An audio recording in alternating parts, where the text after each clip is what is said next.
nos domínios da mediunidade. Oitavo livro da coleção A Vida no Mundo Espiritual, ditado pelo espírito André Luiz e psicografado pelo médium brasileiro Francisco Cândido Xavier, em 1955. Capítulo 23. Fascinação.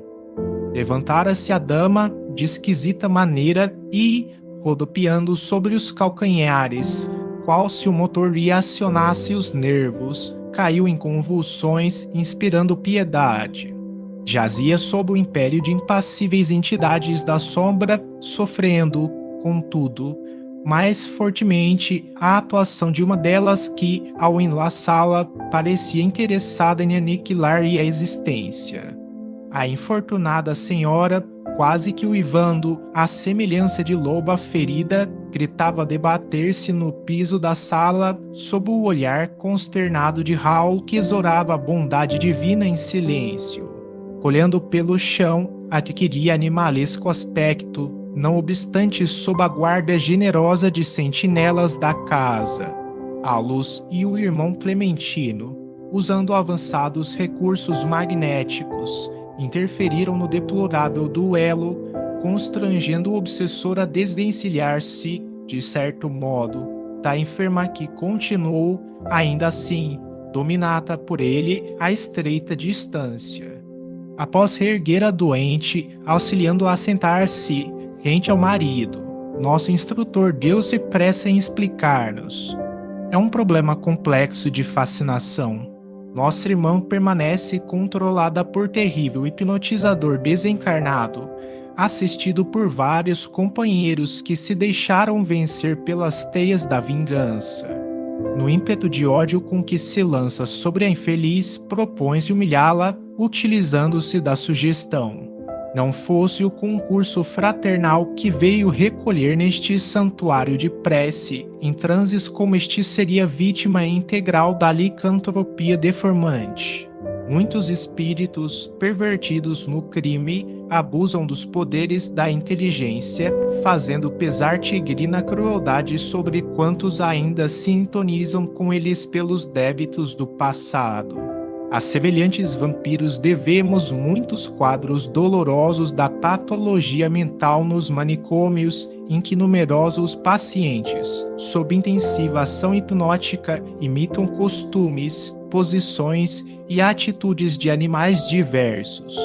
Ao passo que a doente gemia de estranho modo, amparada pelo esposo e por Raul, que se esmerava no auxílio, Hilário, espantado, indagou: tão doloroso fenômeno é comum?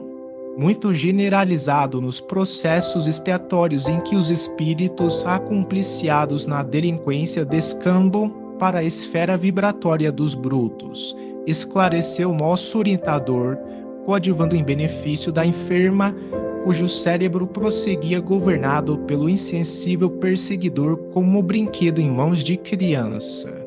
E por que não separar de vez o algoz da vítima? Calma, Hilário, ponderou o assistente. Ainda não examinamos o assunto em sua estrutura básica. Toda obsessão tem alicerces na reciprocidade. Recordemos o ensinamento de nosso divino mestre. Não basta arrancar o joio.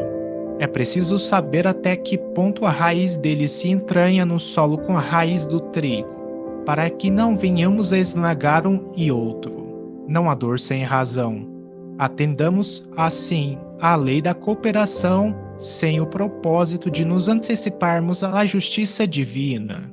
Al, sob o controle do mentor da casa, tentava sossegar o agitado comunicante, recordando-lhe as vantagens do perdão, incutindo-lhe a conveniência da humildade e da prece.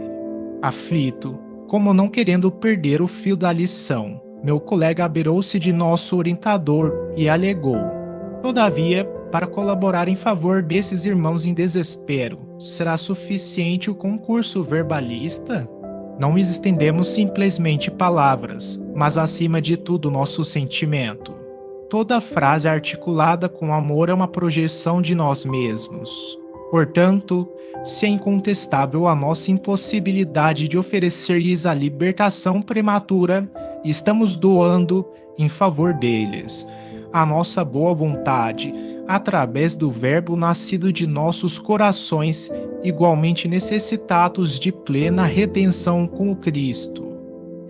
Num tom demasiado significativo, Aulus acrescentou: analisando o pretérito ao qual todos nos ligamos através de lembranças amargas, somos enfermos em assistência recíproca. Não seria lícito guardarmos a pretensão de lavrar sentenças definitivas pró ou contra ninguém, porque, na posição em que ainda nos achamos, todos possuímos contas maiores ou menores por liquidar. Interrompendo a conversação, nosso instrutor lançou-se ao amparo eficiente da dupla em desesperada contenda, para o cuidado fraterno de que dava testemunho. A doente e o perseguidor mereciam igual carinho. Aplicou passes de desobstrução à garganta da enferma e, em breves instantes, o verdugo começou a falar através dela numa algaravia cujo sentido literal não conseguíamos perceber. Entretanto, pela onda de pensamento que caracterizava a manifestação, sabíamos que a ira se extravasava do ser. Paulo Silva, a seu turno, recolhendo impressões idênticas pela dura inflexão da voz com que as palavras eram pronunciadas, procurava serená-lo quase em vão. Observando a enferma completamente transfigurada e assinalando-nos a muda interrogação, Paulo se deteve por alguns minutos a auscultar o cérebro do comunicante e o da médium, como a sondar-lhes o mundo íntimo, e, em seguida, voltou para junto de nós. Diante da profunda apreensão que passou a dominar-lhe o rosto, Hilário tomou-me a dianteira, inquirindo, assombrado: a que causa atribuir semelhante conflito? Tentei alguma penetração no passado a fim de algo saber, respondeu o orientador, entristecido. As raízes da desavença vêm de longa distância no tempo. Não obstante o dever de não relacionar pormenores, para não conferir maior saliência ao mal, posso dizer-lhe que o enigma perdura vai já em pouco mais de um milênio. Nosso infeliz irmão fala um antigo dialeto da velha Toscana, onde, satisfazendo a obsidiada de hoje, se fez cruel estrangulador. Era legionário de Hugo, o poderoso duque da Proveriça, no século X. Pela exteriorização a que se confia, acompanho-e as terríveis reminiscências. Reporta-se ao saque de que participou na época que nos referimos, no qual, para satisfazer a mulher que lhe não correspondeu ao devotamento, teve a infelicidade de aniquilar os próprios pais. Tem o coração como um vaso transbordante de fel. Porque o assistente se interrompera, meu colega, naturalmente tão interessado quanto em maiores revelações, pediu-lhe mais ampla incursão no passado, ao que Aulus nos recomendou aquietássemos o espírito de consulta. A volta aos quadros terrificantes, largados ao longe por aquelas almas em sofrimento, a ninguém edificaria. Eram dois corações desesperados, no inferno estabelecido por eles mesmos. Não convinha analisar-lhes o sepulcro de fogo e lama nas sombras da retaguarda. Restaurando a atenção no estudo que nos cabia fazer, lembrei a questão do idioma. Achávamos-nos no Brasil e a obsidiada ensaiava frases num dialeto já morto, por que motivo não assimilava o pensamento da entidade, a empolgar-lhe o cérebro em ondas insofreáveis, transformando-o em palavras do português corrente, qual acontecera em numerosos processos de intercâmbio sob nossa observação. Estamos à frente de um caso de mediunidade poliglota ou de xenoglossia, explicou o assistente. O filtro mediúnico e a entidade que se utiliza dele acham-se tão intensamente afinados entre si que a passividade do instrumento é absoluta, sob o império da vontade que o comanda de modo positivo. O obsessor, por mais estranho pareça, jaz ainda enredado nos hábitos porque pautava sua existência há séculos e, em se exprimindo pela médium, usa modos e frases que lhe foram típicos. Isso, entretanto, objetou Hilário, e atribuível à mediunidade propriamente dita ou à sintonia mais completa? O problema é de sintonia, informou o assistente. Contudo, se a doente não me houvesse partilhado da experiência terrestre como legítima associada de seu destino, poderia o comunicante externar-se no dialeto com que se caracteriza? Positivamente não, esclareceu Aulus. Em todos os casos de xenoglosia, é preciso lembrar que as forças do passado são trazidas ao presente os desencarnados, elaborando fenômenos dessa ordem, interferem quase sempre através de impulsos automáticos nas energias subconscienciais, mas exclusivamente por intermédio de personalidades que são afins no tempo. Quando um médium analfabeto se põe a escrever sob o controle de um amigo domiciliado em nosso plano, isso não quer dizer que o mensageiro espiritual haja removido milagrosamente as pedras da ignorância. Mostra simplesmente que o psicógrafo traz consigo, de outras encarnações, a arte da escrita já conquistada e retida no arquivo da memória, cujos centros o companheiro desencarnado consegue manobrar.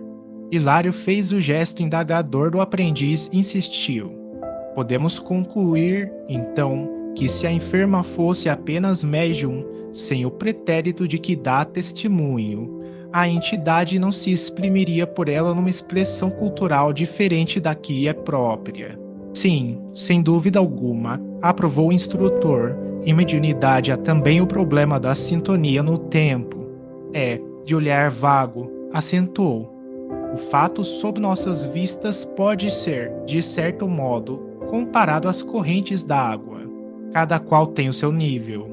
As águas à flor da terra guardam a serventia e o encanto que lhes são peculiares. Contudo, somente as águas profundas encerram um tesouro educado ou inculto das enormes forças latentes, que podem ser convenientemente utilizadas quando aquelas são trazidas à superfície. A lição era de subido valor, no entanto, fazia-se necessário agir no trabalho assistencial. Conjugando o nosso esforço, separamos, de alguma sorte, o algoz da vítima, conquanto, segundo o apontamento de nosso orientador, continuassem unidos pela fusão magnética, mesmo à distância. Companheiros de nossa esfera retiraram o espírito obsidente, encaminhando-o a certa organização socorrista. Ainda assim, a doente gritava, afirmando estar à frente de medonho estrangulador em vias de sufocá-la. Aplicando-lhe passes de reconforto, a luz esclareceu. Agora é apenas o fenômeno alucinatório, natural em processos de fascinação como este. Perseguidor e perseguida jazem na mais estreita ligação telepática, agindo e reagindo mentalmente um sobre o outro. Gradativamente, a enferma acalmou-se. Finda a crise, perguntei ao nosso orientador sobre o remédio definitivo à dolorosa situação, ao que respondeu com grave entono. A doente está sendo preparada, tendo-se em vista uma solução justa para o caso. Ela e o verdugo, em breve, serão mãe e filho. Não há outra alternativa na obtenção do trabalho redentor. Energias divinas do amor puro serão mais profundamente tocadas em sua sensibilidade de mulher e nossa irmã praticará o santo heroísmo de acolhê-lo no próprio seio. Em seguida, deixando-nos pensativos, caminhou no rumo de outro necessitado, enquanto exclamava: Louvado seja Deus pela glória do lar.